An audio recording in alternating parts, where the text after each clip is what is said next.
Good afternoon. My name is Noe. Today we're going to be reviewing California Science Content Standards for 12th grade biology. Students are going to know how exogenous DNAs can be inserted into bacterial cells to alter their genetic makeup and support expression of protein products, new protein products. All right, guys, so go ahead and have a seat, get settled in. Today we're going to be jumping into a completely new segment. It's going to stem off our previous segment on protein synthesis. It's absolutely imperative that you guys get that lecture taken care of and you guys understand how it works and how to code your DNA. If you're still a little bit shaken or you have some questions, talk to me, talk to a partner, talk to someone, make sure that you're all caught up, okay? So today's lesson is called I Could Change the World Through Biotechnology. Someone here, raise your hand if you're a little bit familiar with what biotechnology is and what we kind of use it for. Anybody? All right, Kyle? Yes, all right, good. So it's a technology that we use today in order to repair defective DNA and defective genes. Okay, so pretty much how it works is we are currently using, so since the beginning of time, viruses and bacteria have been at war with each other. Okay, so viruses here, we have the head of the virus and how it works, right? Everyone should kind of already know. The DNA from the virus goes through the neck, and then the virus will essentially latch on through the spikes of a cell. In this case, we're using E. coli bacteria to explain how it works.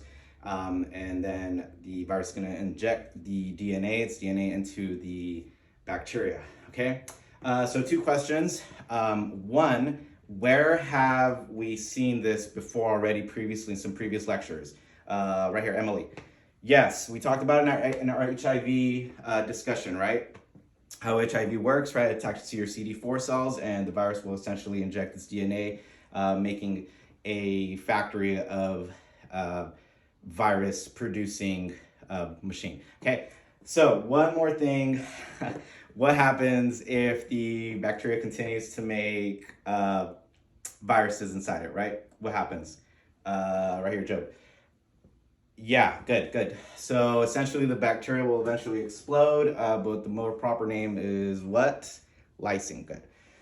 Okay, so the way that this CRISPR technology works is that bacteria actually found a way to prevent viruses from infiltrating and injecting their DNA and creating these virus-making machines, right? So it's called a CRISPR system, and it uses, it's a clustered regularly interspaced short palindromic repeats. I know it's a big mouthful. Essentially how it works though is we are gonna have our interspaced repeats, and then in the center, we're actually gonna have what is the virus DNA, okay, in these segments here of the bacteria DNA. So this is the entire DNA. And why is this important? Why do you guys think this is important to have kind of like a memory bank of virus DNA? All right, so think about that a little bit. Okay, so it's so think about it. Take 1 minute, maybe like 20 seconds. All right, good. Yeah, so it's important because once the virus injects its DNA, if the bacteria has a memory bank of this specific viral DNA, then it's gonna use these Cas9 genes, which are enzymes, okay? More so, quick question, guys. What is a virus that injects a bacteria? Someone. All right, Kyle.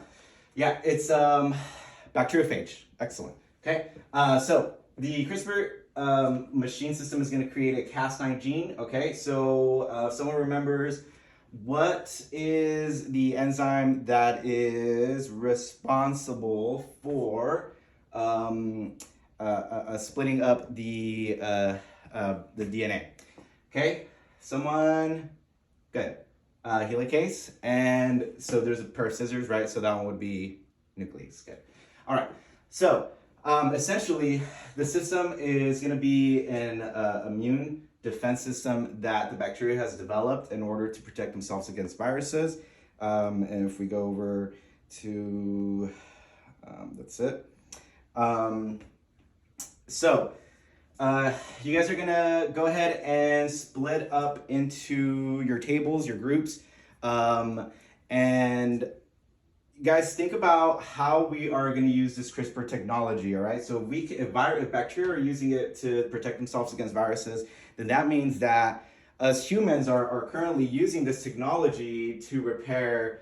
Right, so if we can manipulate the DNA and right, using this technology, then we can use that for what? Plants, animals, and humans. Now we haven't done any trials on humans, but I want you guys to go in your groups and talk to your partners of why, what are the benefits of using this technology, okay? And what are some things that we can do by really harnessing and understanding it to a further degree, right? So this technology is relatively new.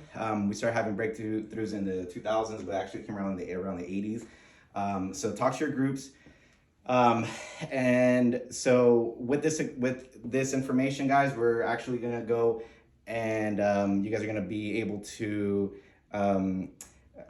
extract your own DNA using gel electrophoresis. We're gonna have our own restriction enzymes, and you guys are actually gonna be able to have this in a live laboratory setting. So it's important that you understand it.